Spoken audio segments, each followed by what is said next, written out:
what happens is you get a lot of very open, awake people who come to hear the information. They've often read about it in the books and stuff, and they've got a feel for where I'm coming from. But you also get at these festivals, well, basically, the morons.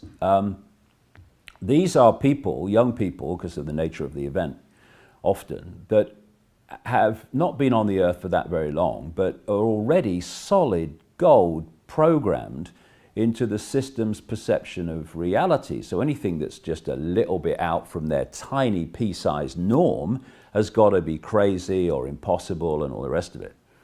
And it also draws in what I termed a long time ago now, because I had experience of this mentality for so long, I call them the robot radicals.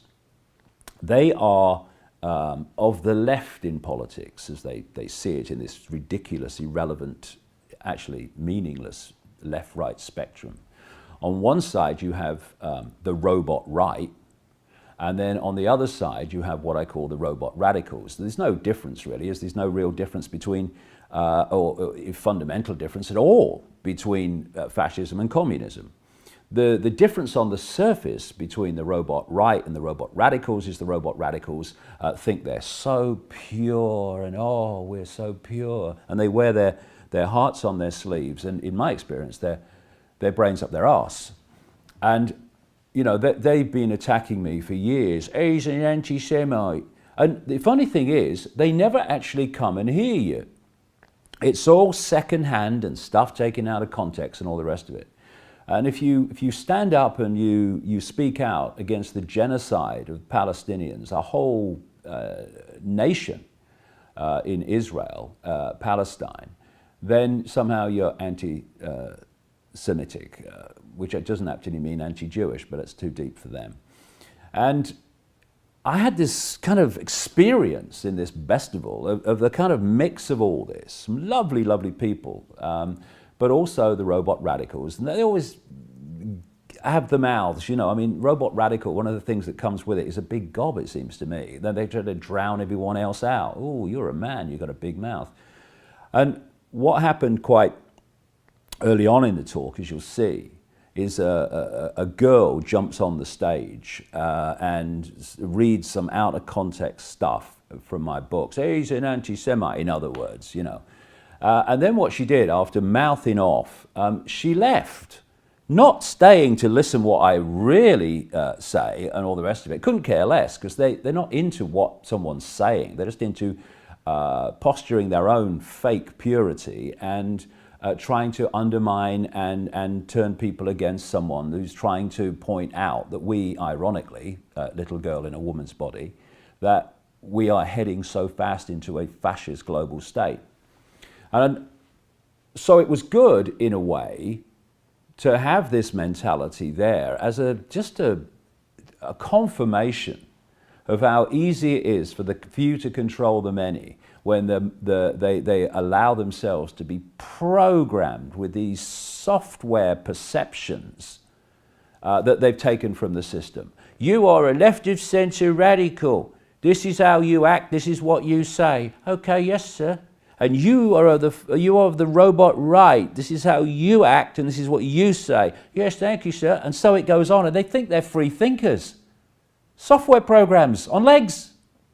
And then, I don't know where he came from, to be honest, but you'll see a guy in this event. I was going to go out and talk, as I do, but the organisers had arranged for this bloke to come on the stage with me and, quote, interview me. Well, didn't actually do that. He just set out to undermine what I was saying and interrupt at crucial moments when I was connecting dots so that the thought was never finished. And his name was Richard Strange, which I guess is short for Dick Strange, which, you know, after my experience of him was pretty appropriate, really, because he was, again, someone with hindsight that was good to be there and good to act as he did, because he was, like the girl who jumped on the stage, a personification of how the world is controlled by a tiny few people who manipulate the perception of the masses. This is a chap who's never done any research into the detail of what I'm saying, never read any of my books, knows basically nothing about what I'm saying, and has a range of perception that is so tiny, it's unbelievable. And anyone like me who's talking outside of that perception, the perception can't encompass that possibility. So the person saying it has to be crazy or deluded. What they don't realize is they're the ones that are deluded. They're deluded by the pea-size breadth of their sense of perception.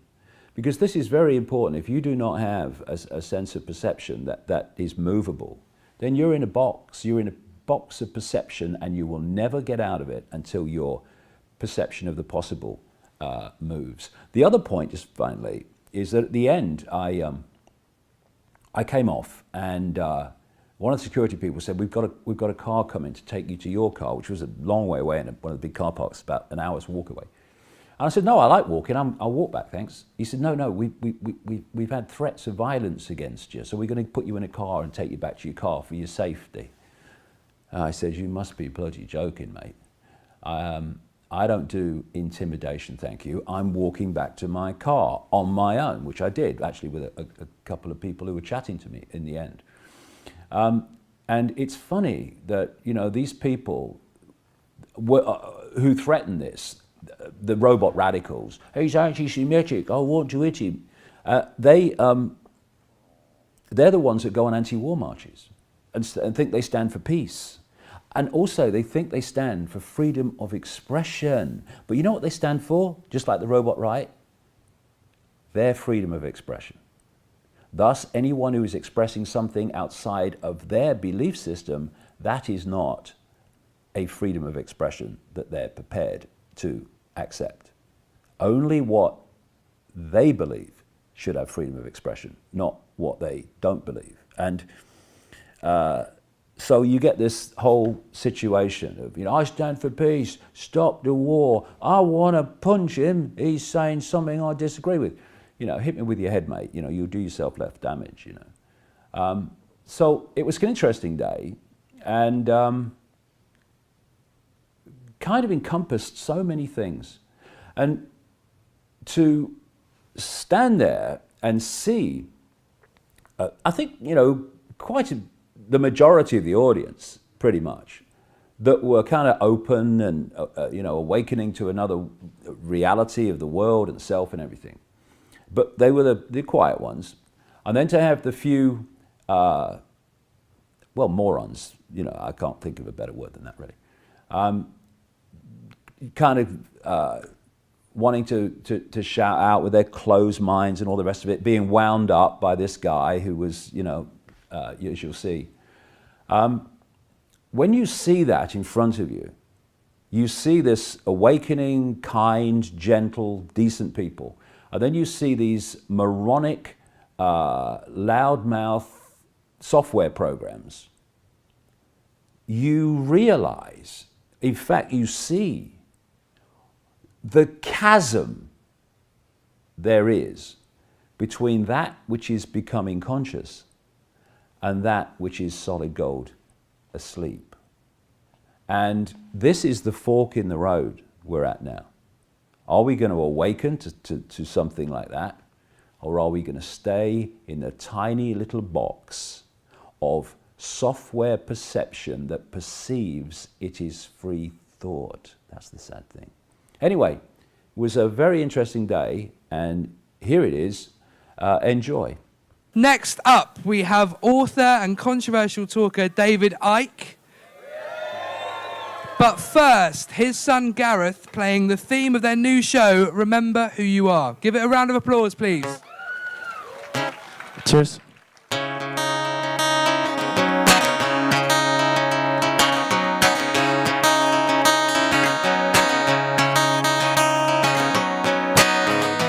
We weren't born just to the floor. We won't be downtrodden anymore. On a road, want yourself with settled scores. With all my height, stand with shoulders wide. Step clean out of line. Hold my head up high. They can't take my eyes. I still take to flight. They can't break my mind. For what I'm born with is mine. Remember who you are. Remember who you are.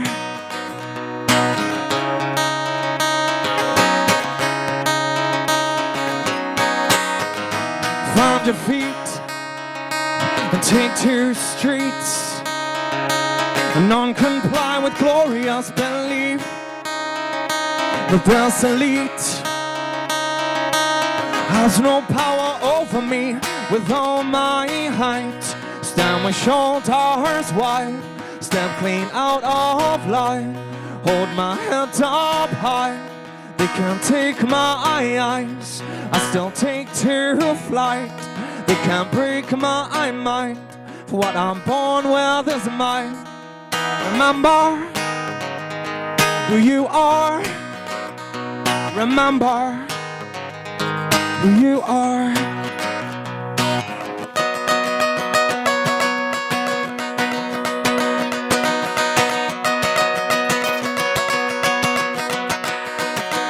Standards one, standards one, standards one. Standards one, standards one, standards one. Standards one, standards one, standards one. Standards one, standards one, standards one.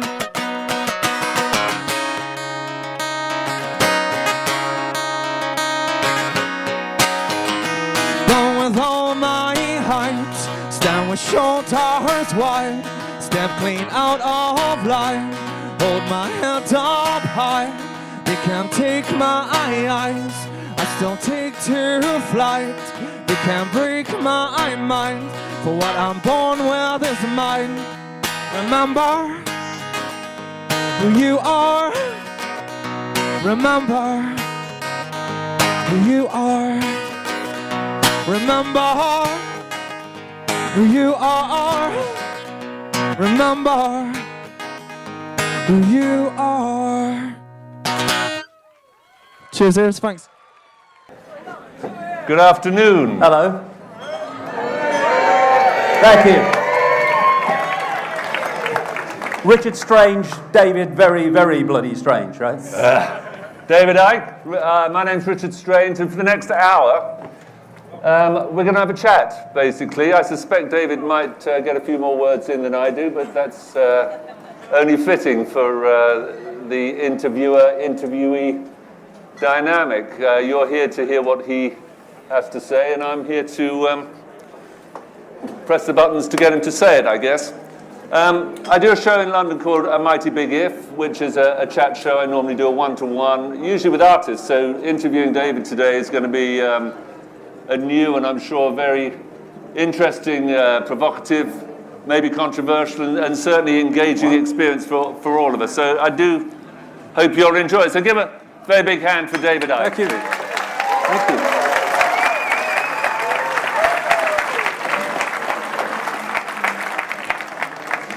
Now, David, because we've got a bit of time, do you mind if we go back to the very beginning? It's a long journey you've come on, and I hope it's a long journey you'll take us on today and bring us right up to speed. But for my generation, you were a household name. For a totally different generation, you are a household name again. But it's been a journey, hasn't it, that you've come on from that first, well, growing up in Leicester and a kid who wasn't really achieving much except a bit of sport. Yeah, I hope that in the last nearly quarter of a century that I've made something very plain for everybody, and that is we need to express who we are and not what some bloody society, some school, some university, some media blueprint tells us we must be. And if you keep walking on that expression of uniqueness, whatever it is, in a world of enforced uniformity, a world of psychological fascism where we're constantly told what we should think, what we should do, what we should say, where we should go, how we should live our lives, then when you express uniqueness in a world like that, you are going to get some response. I seem to remember that I had some... Give me a minute to express my uniqueness. Oh, go on then. Seeing as Bestival presents itself as an ethical space, I just thought it would be good for you guys to know that David Icke said, I strongly believe that a small Jewish clique Oh my God. with non-Jews to create the first Russian Revolution and the Second World War. He has said that the Jews financed Hitler to power. Right. So, a wonderful... And somebody... As David, I'm sure, would suggest, you listen to everyone, you give everyone a fair hearing. We are not on teams here. We are here to have a debate, if you wish. Now we've hit on something. Now we've hit on something which is exactly the theme that I was talking about, which is other people telling other people what they should think, do, and say. I have no problem with that lady saying whatever she likes. She has a problem with me saying what I like, and that was massively out of context, by the way. But David, could I just ask if they were your words that she quoted? I'm not going there. It was massively out of context. And so what happens is, even though the mainstream have all the media, all the education system, and all the corporations, and they own the banking system, when one man gets up and speaks his truth, somehow there's a problem with that. I have no problem with her or anyone else speaking their truth. Who is the fascist? Who is the censor? Me or thee? But could I just ask you again, were the quotations that she was quoting back at you words that you'd said? Context or not? If I talked about that, then I'd be talking about that for hours, because it has to be put into context. People who've actually read my books realize what nonsensical stuff that is. I don't talk about Jewish people. I talk about something called Rothschild Zionism. And the lady might not know, but around the world, this is where it wasn't where I was going to go, but I will. Around the world, unpublicized by the mainstream media, go on the internet and find it, are large numbers of Jewish people who actually protest against Zionism. Because Jewishness, the race, whatever you want to call it, and Zionism, the political philosophy, are not the same thing. And I'll tell you something else. As we speak, there is a whole people in Palestine undergoing systematic genocide. Who is speaking out for them? This is not about race, it's about decency. Anyone sees my philosophy on the nature of reality, remember who you are. Yeah, so who are we? What is this reality that we're experiencing?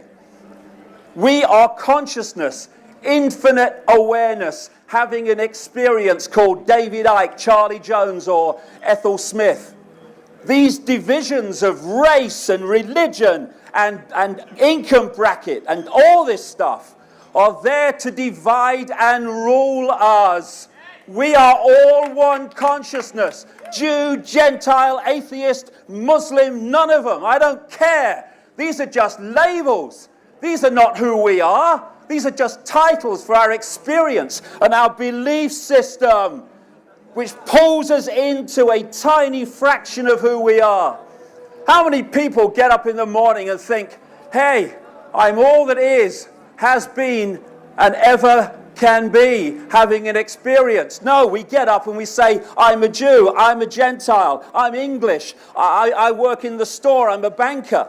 These are labels. And they're labels that pull us into a fraction of the infinite awareness we all are. It's an illusion. You know, people go about their lives. We have a science, we have the media, we have education, we have all of this stuff, and it's all based on a simple, massive, big lie. And labels like Jewish and Muslim and all this stuff are part of the big lie. They're all pulled into it. And that big lie is... Is Zionist part of the big lie, as a label? Mate, I want to speak to the people. If you keep interrupting me, I've got no flow. I'll stop when I'm ready. Now, we think of ourselves as those labels, when what we are is infinite awareness. And all those institutions are based and founded on the big lie that we live in a solid world. We don't. This is an illusion. Even quantum physics has shown that there is no solidity.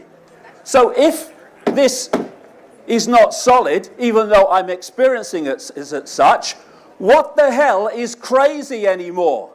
What the hell is fantastic anymore when this ain't solid? Why? Because it's made of atoms, they tell us, and atoms have no solidity. How can something made of no solidity create a solid world? It can't. And once you take on the idea that the world is solid and this is solid and all this is real, you take on the belief system of limitation. Because once we believe in solidity, then we believe, of course, in the limitations of solidity. When we realize that we are infinite awareness and everything is energy expressing itself in a different way, when we realize that we live in a virtual reality universe akin to some virtual reality wireless internet, then suddenly limitation's not there anymore. You can start to express and to understand the full magnitude of who we are. Jew, Gentile, anybody, labels, irrelevant. We take them seriously. They divide and rule the many so the few can control the direction of the world. Could you tell me here, what is the point of the conspiracy and who is running it? Well, for 25 years I've been going down this road of uncovering a global conspiracy. And the reason that so many people come to my work today, having ridiculed me and dismissed me years and years ago, is because what was in my books years ago is now on the television news. And it's quite simply, there is a network of families, no, not Jewish, a network of families that are sitting on top of the banking system, the media, the corporations, governments of any party. This is why, you know, Blair gets replaced by Brown, gets replaced by Cameron. What changes? Bugger all. Bush gets replaced by, oh, Mr. Change, Obama. What changes? Bugger all. Why? Because the way politics is set up is that, I'll give you an American example. In the Bush era, Republican, it says here, that was controlled, even the mainstream media acknowledged that, by a group of people were known as the neoconservatives or neocons. The Democratic Party in America is controlled by a cabal just the same that I call the democons. It includes people like George Soros, the financier, and Zbigniew Brzezinski, Jimmy Carter's former national security advisor. Now, the neocons and the democons at the next level answer to the same force, meaning whoever's in power, they're in power. The same happens in Britain, and that's why nothing changes. Labour, Conservative today are standing on the same postage stamp, and that is dictated by this hidden power. And so the structure of world control, because I mean the question is, how do a few control the many? How do a few control billions? You know the answer to that? If you know the structure by which they operate, it's a piece of bloody cake. But we have to be kept in the dark about that, and this is the structure. If you look at a transnational corporation, say like McDonald's, they will have a headquarters somewhere in the world, and from that headquarters they will have subsidiaries in every country. And those subsidiaries will operate in line with the centrally dictated agenda from the headquarters. So if you go into a McDonald's in the Soviet Union, in Australia, in America, in Britain, anywhere, you're going into basically the same McDonald's. The structure of global control is based on that model, except it's secret societies. The center of this web is in Europe for historical reasons, and in each country there is a network of families that control that country's banking, politics, business, media, etc. And its job in each country is to introduce the centrally dictated agenda in their sphere of influence. And the agenda is what? I've got to put these pieces together. One dot leading to another dot. I'll come to that. And therefore, you have this central cabal operating out of Europe, not European governments, centralized secret society web. And they dictate to the subsidiaries. And their job is to carry out the centrally dictated agenda in their sphere of influence. And so, we have had this constant centralization of power in every area of our lives. And it's got to such a point, has done for a very, very long time, where it's got a name. It's called globalization. Globalization, the centralization of power in every area of our lives, is this very agenda I'm talking about. Because if you are a few, and at the center, at the core of this, compared with 7 billion people, it is a few, then you cannot have diversity of decision-making in any way, shape, or form. Because the more you have diversity of decision-making, the more impossible it is for a small cabal to actually dictate to all those points of decision-making. What you want to create this centralized Orwellian state that we're hurtling towards by the day is to constantly centralize power, because then at each point you centralize power, fewer and fewer people are dictating to more and more people. But if this is a cabal that is so all-powerful, so omnipotent, how come they cannot keep the simple secret of a secret society secret? How come you know about it and your followers know about it? 25 years of full-time research traveling to 50-odd countries. How many people do that in search of one research area of research? That's what it takes to put this together. And if people haven't seen now, where we've got a situation where power is going into fewer and fewer hands, where someone not even elected is now running Italy, and don't think that's a bloody one-off either, because I've been writing about that for years. They want an end to democracy, as we call it, because they call it the post-democratic, post-industrial society. That's where we're heading. But the point is that in all areas of our lives, I mean, look at it. Look at media ownership. Fewer and fewer and fewer people. Look at government. Let's take the European Union. I wish someone would. There was a point a long, long time ago, I'm sure many people at this Bestival would wish we were there now, but there was a time a long time ago, actually not maybe that long, when people lived in tribes. And the people in the tribe decided what happened in the tribe. We then reached this massively critical point where lots and lots of tribes were brought together under something called nations. Now, a few people at the center of the nation are dictating to all the former tribes from the center. Then we moved into this other critical point where lots and lots of nations were pulled together under something called the European Union.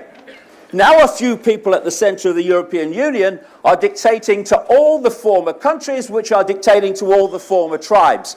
And we have a situation now where 75% of laws affecting this country are decided in the European Union by the European Commission, which is an unelected dark suit cabal. And it's going on and on and on and on. David, if I could just drop in here, you mentioned the example of Italy and the fact that Italy now has an undemocratically elected prime minister. What's your preference for the democratically elected Berlusconi? Well, let's ask what your preference is. I don't have one, I'm just an interviewer. Lip service at least to having people decide who they want to vote, ridiculous as it is, to an even more outrageous situation where they don't get the chance. What do Someone you else prefer? dictates it. Are you a Democrat? I believe in people having control over their own lives, But which their people? own views, Which and their people? own thoughts. All people. All people, okay. All people. I just wanted to clarify that. You know, people And talk. how do you put a people talk system- about fascism How do and you put a communism. system in place that enables You that? keep talking about a system. Why can't we find a level of intelligence and a level of open-hearted togetherness that we can't just live our lives? I have a simple philosophy, you know, I'll tell you what it is. Do what you like, so long as you don't impose it on anyone else. End of frickin' story, by the way. End of story. And people say, oh no! Well, what about someone murdering someone? And you go, well, I think murdering someone might just be imposing your will upon them. What do you reckon? Laws are there to control people, and the laws that need to be there at this time are there to overcome the fact that we are not in a state of consciousness where we can respect each other's right to be different and respect each other's right to be who they are. I don't care what people do, so long as everyone is happy doing it and is not having it imposed upon them. I think that's very easy to say and very noble thoughts, but as we all know, it's absolute nonsense. It just doesn't work. How do you get hospitals? Who's going to do the toilets in that situation? Who's going to do the plumbing? Who's going to drive the buses? Who's going to dig the graves? Unbelievable. You see, the thing is, this is how deep the programming of humanity has gone. We cannot see an alternative to the system that controls us. It's unbelievable. We can live us in a society without being told that we must do this and must do that. Why? Unbelievable. You know what education is? Education is preparing people to think the way the system wants. You come out of the womb, and within 3 or 4 years, you're sitting at a desk being told what to do and think by authority. And then you go on and on and on, and the system tells you what to think and what to believe, and you learn that actually intelligence doesn't come from yourself, it comes from repeating what authority has told you to bloody believe. And I mean, we then go all through the education system, and at the end of it, what are we? Unless we've managed to hold on to some kind of uniqueness, we're just another expression of the system, so much so that we can't think of a world without the system.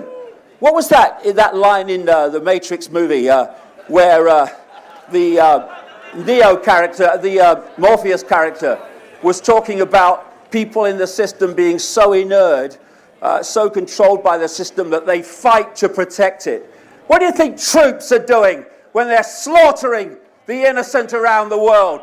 They are saving a system that does that, and they're saving and protecting a system that wishes to not only control them, but control their children and grandchildren on a freaking level that'll have you running home to your mum.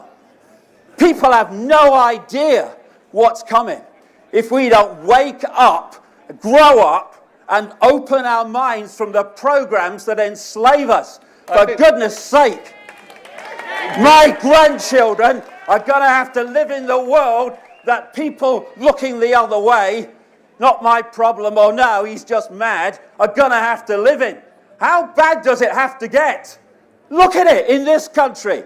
all the laws taking freedoms away. In America, the president can now order the arrest of anyone and jail them without charge, without evidence, and without any trial. He can, and does, sign a death list where they can kill Americans abroad and other people with drone attacks.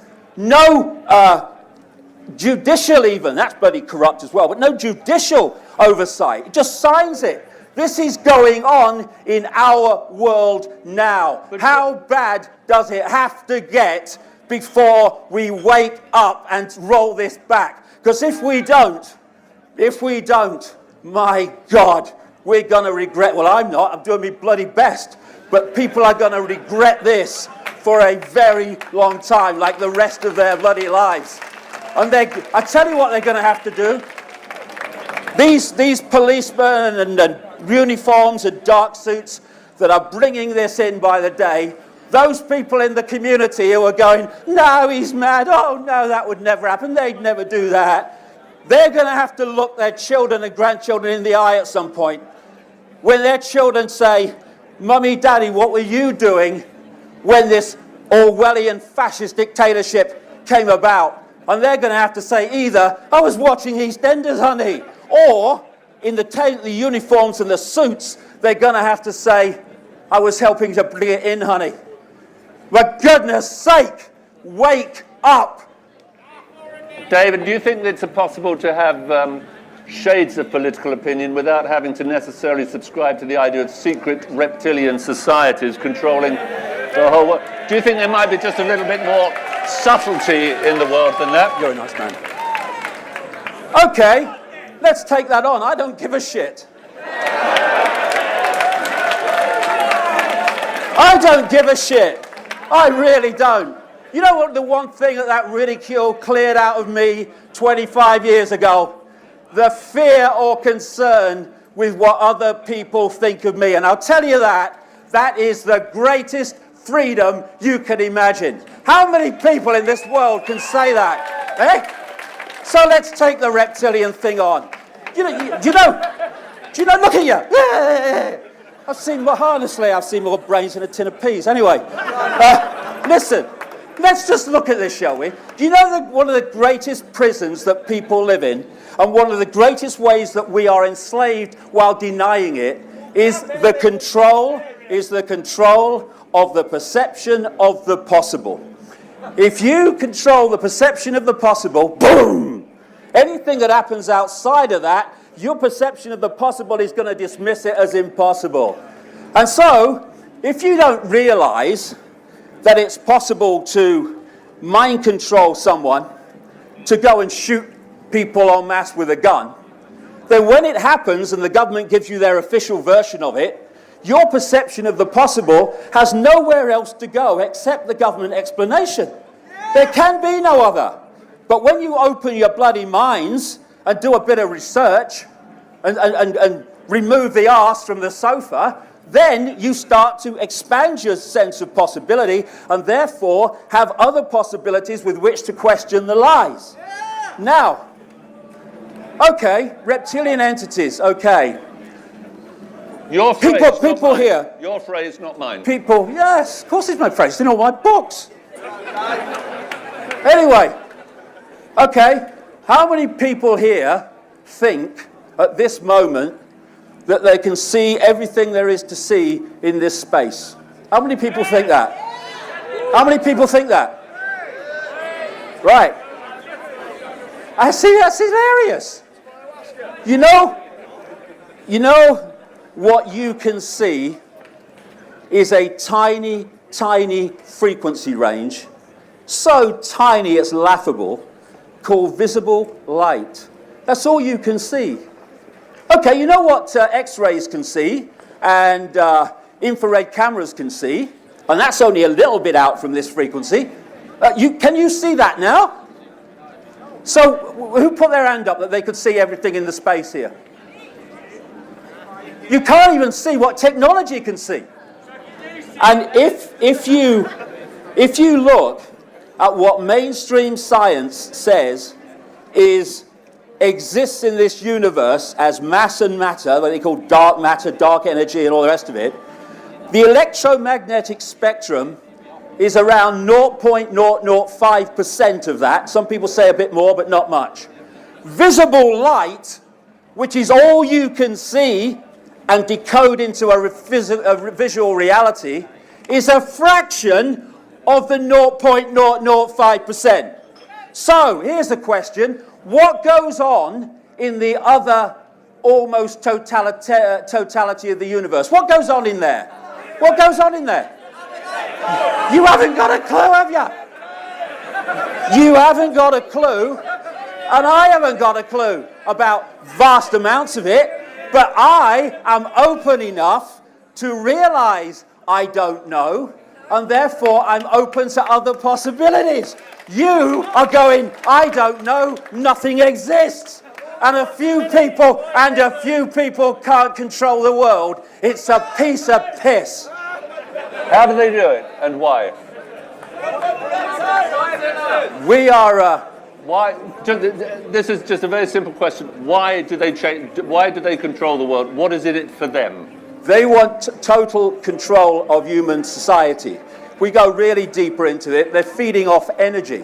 They're feeding off our energy from other levels of reality beyond visible light. And therefore, when the Morpheus character held the battery up and said the machines have turned human beings into one of these, he was very close to the truth symbolically. And you know what that energy is? It's fear. It's fear, it's anxiety, it's frustration, it's anger. What is this world full of? All of it. What about the things that the political parties and the institutions do? Bombing whole cities of civilians on the pretext of protecting them from violence. All these things, the crash of the economy. Do you think that makes people feel good? Oh yeah, I feel great. No, it makes them feel fearful, it makes them feel anxious. All the energy that we're giving off, which is exactly what they want. And you know something? I speak to a lot of people around the world. But of course, except at a place like this, most of them come because they know where I'm coming from. But when I do speak further afield, lots of present company here accepted, by the way, I see how easy it is for the few to control the many. It is so easy, it is pathetic. And we are heading towards a society where we will be living a life which would make George Orwell wince. Now there's the thing. George Orwell. Some people said to me, give me a chance or an explanation of what the world is like that they want to create. And if anyone does that, is happening before our eyes. And I'd say to them, read two books. 1984 by George Orwell, real name Eric Blair, and Brave New World by Aldous Huxley. Brave New World was published in 1932, and 1984 was published in 1948. When we look back from the perspective of 2012 at what's in those books compared with society now, they are stunning in their prophecy. Unbelievable. Now, how did they do that? How did they do that? Why were they so accurate? Because, oh, don't be a prat all your life. Have a day off. Enjoy yourself. George Orwell, Eric Blair, went to Eton College, where the Royals go. His French teacher at one point was Aldous Huxley. Aldous Huxley was a member of an elite secret society called the Fabian Society. He introduced Eric Blair, George Orwell to the Fabian Society. If you get to the inner core of these major secret societies, you access the projected agenda that they want to, the direction they want to take the world. That's where they got their information from, and that's why they're so accurate. David, what is the agenda? You still haven't told us what the agenda is. If it's something as crude as to control the banking systems of the world, surely they are so omnipotent that they could completely dismantled that. That is such old technology, having coins and notes as a means to exchange. It is so 20th century. We've moved on before. What do they want? What have we moved on to? You tell us. No, you tell us, mate. You know it all. I want to know what the agenda is, because I think what have I'm we not buying it. Tell I'm me. not buying I don't your give a agenda. shit. What have we moved on to? I think we moved on to a fairly liberal, democratic society that is not perfect, but it sounds to me a lot less scary than the one you're speaking about. So, when, for instance, in the one-party state, because that's what we live in, as they do in America, hold on a second, you ask a question. That is so flip. Cameron, that is so flip and wrong to say one-party state. Well, you believe it is. Don't confuse. You stood for the Green Party. Don't confuse. You stood for the Green Party. Don't confuse what you believe to be what is, mate. Big mistake. I think we're both doing that, David. Oh well, that's fair enough. No, okay. You know, I'm not asking anyone to believe anything. I couldn't give a damn. I'm asking people to look at how we are programmed into belief systems and that I'm we then asking you for the agenda, which we then follow for the rest of our lives. I mean, look at it. We get people, even if they've got a job, they get up in the morning, and what happens? They have their breakfast, they go to work. They have a bit of lunch, sandwich normally, then they go to work. Then they go home, then they watch a bit of telly, have their tea, then they go to bed, and the whole thing starts. And this goes on year after year, decade after decade. Is that the only way that we, as a human race, can live our frickin' lives? Is it the only way? Children are prepared for this through the education system, and then they drop into the hamster's wheel, and away we go. Oh my God. It's like lambs to the frickin' slaughter, if you only knew. How far are we? I'm still asking for the agenda. The agenda is the centralized control of humanity with this structure. They want to create a world government that would dictate to every country and community. The European Union is a stepping stone to that, and these other unions. They want a world army that would impose the will of the world government on any country or region that didn't want to accept it. We already have a de facto world army. It is called NATO. And we have a de facto world government called the G8 and the UN Security Council. They make decisions, and then they send their de facto world army, NATO, in to bomb civilians, mostly with brown bloody faces. And you know what? They're so efficient that they can't even do away with a tiny country like Afghanistan. And they also want a situation where we have a single world electronic currency. This is your moving on, mate. Now, that is incredible in its possibilities for freedom. You go into a shop today and you hand over electronic money, a credit card, and they say, sorry, I'm sorry, can't use your card. It won't accept your card. At that point, today, just because it's going out of circulation at an extraordinary rate, you can still say, oh, well, I'll pay cash then. What happens when there's no cash and that machine says no to your electronic money or card or microchip as it's designed to be? It's deciding whether you purchase. Total control. And anyone that challenges the system will go off the Christmas card list of the system very quickly. You've asked me a question, mate. Just leave me to answer it. What we also want you didn't get the loaf. What they also want is a world central bank that dictates all global finance. Now, since the crash of 2008, I've been saying this in my books for 20 years. Since 2008, the cabal and its frontmen have been calling for a world central bank and a world government to overcome the problems that they themselves have created. And this brings me to two things. I'll finish on this probably. Two things. How can a few people control and direct the lives of the many? Two major collective mind and emotional manipulation techniques. The first one I called many years ago now, problem, reaction, solution. And it works like this. You want to change society, in a way that you know if you openly announce it, you're going to get massive resistance from the population. So you don't do that. You create a problem covertly, you blame someone else for it, and you tell an unquestioning media your version of what happened in terms of the problem. The unquestioning media then takes the official story, lie, and tells the people. At stage 2, they're looking for a reaction from the people of fear, of outrage about the problem, and a response that says, something must be done, this can't go on, what are they going to do about it? And at that point, those who've covertly created the problem and gleaned that reaction then offer the solutions to the problems they have themselves created. And what are those solutions? They are changing society in line with the fascist, centralized Orwellian agenda. Second one of these techniques is what I call the totalitarian tiptoe.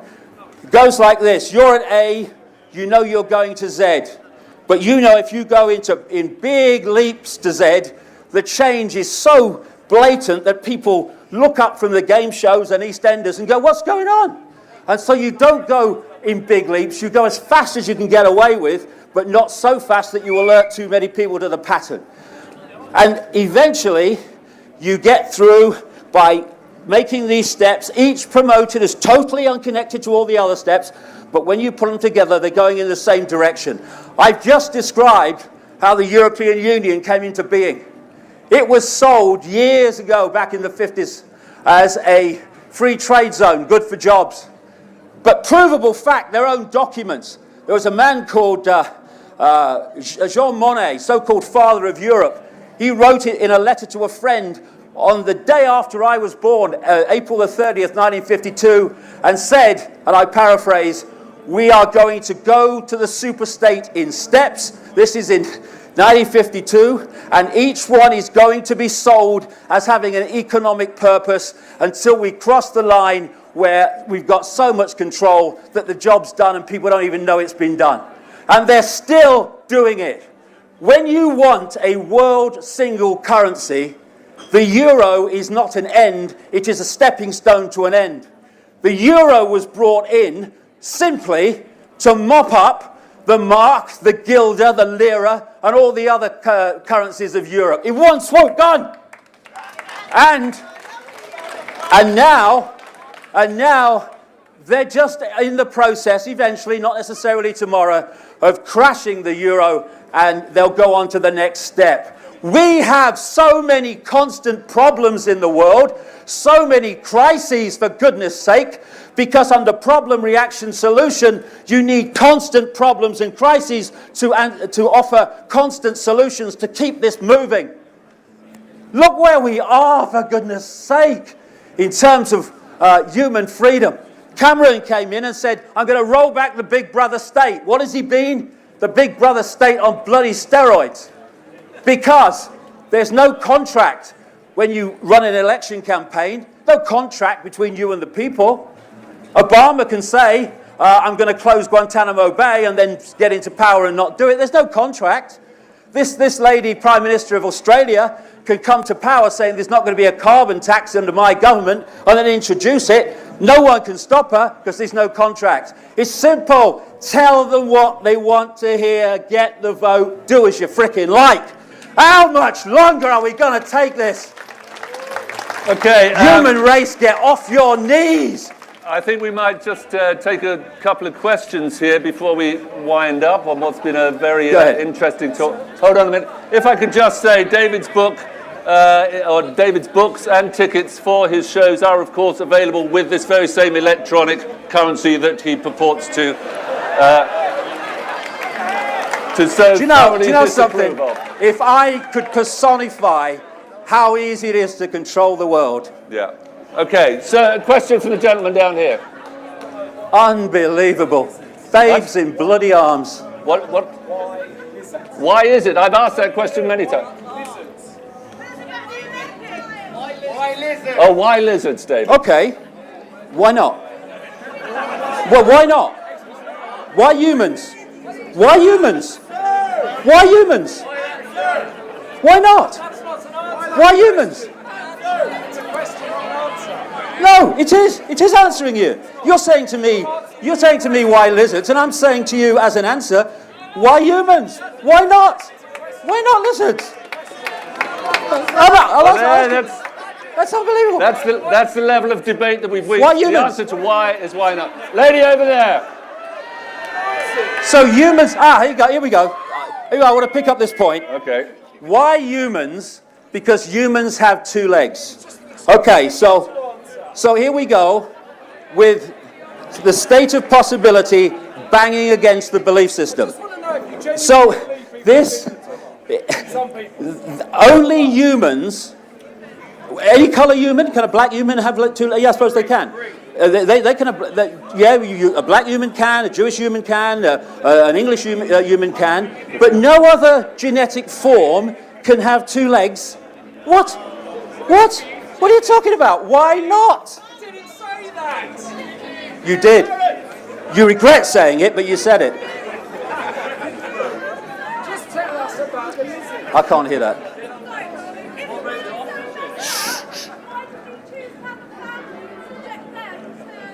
The question is, if the world is so fucked up, why did he choose to have a family and subject them to this same awful, evil, secret society-driven? Okay, so what do? Do we just give up, or do we dedicate and focus our lives on doing something about it? I'm 60 years of frickin' age. What have I got? A few years, 10 maybe? Yeah, you'll be very glad about that. Nice person. Hey. So, I ain't doing this for me. I don't have to live my entire freaking life, as young people do today virtually, in the world that's coming so fast.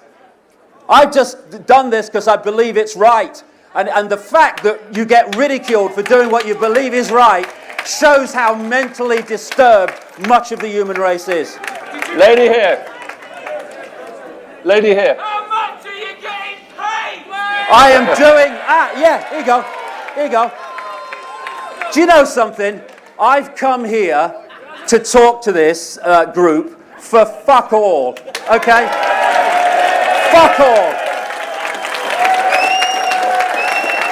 You know why? Because I believe in trying to make a fricking difference, not make a fricking noise for its own sake. David, I think if we're being slightly less disingenuous, there is a lot of stuff that you will sell on the back of this, on the back of your Wembley Arena appearances, and so on. Do you think we have time to change? Do we have time to change? That's a great question. And there's only one group of people that can decide it. Moi.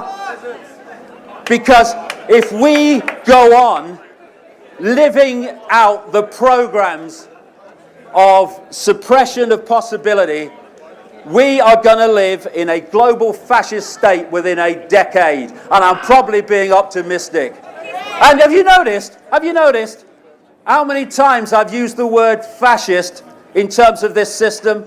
And I'm supposed to be anti-frickin' Jewish. Are you kidding? I'm anti-fascism, not anti any bloody race. Race is bollocks. We're consciousness. Race is just an experience. Grow frickin' up, human race. That's enough. One more? No, one more. Hey? In respect to these families who rule the world, Yeah.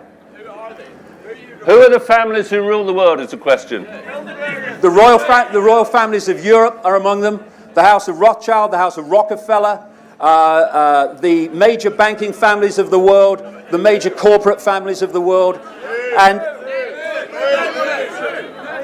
look, my last book was 355,000 frickin' words, mate.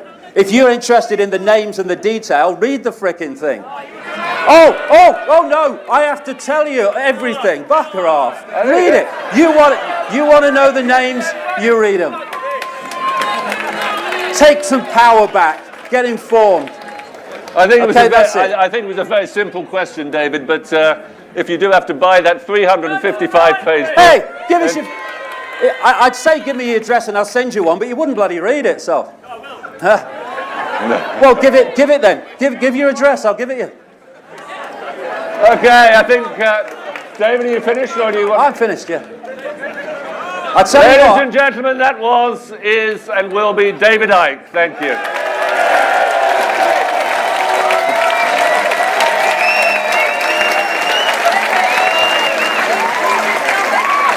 yeah.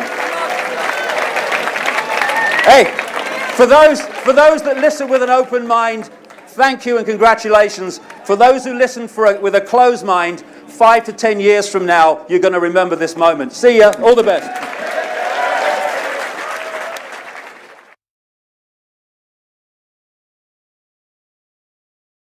Well, I've just finished talking for, I don't know, about an hour. And what you get is, when you come to something like this, is you get people who know what you're saying and, you know, are sort of with you. And you get those that just turn up, because that David Icke bloke, he's mad in it, let's go and see him. So you get two types of audience, but it's fantastic because, especially with the guy on the stage who really did personify the programmed mind and why the world is as it is and how easy it is to control the world. And it was fascinating to see it, but some lady jumped on the stage talking about he's actually Jewish, you know. She had a brain cell that would die of loneliness and knows nothing about what I'm saying. But what I've just been told is that there have been threats to me that if I walk through the Bestival, there are going to be threats to me that they'll do me harm. And the organisers have said, you know, we're going to organise a car to get you out of here. And I'm thinking, what? You know, hey, don't be a prat all your life, mate. Have a day off, eh? What I'm doing, as you can see, is walking to my car through the Bestival. The freaking people are going to intimidate me to walk away from them. What? You must be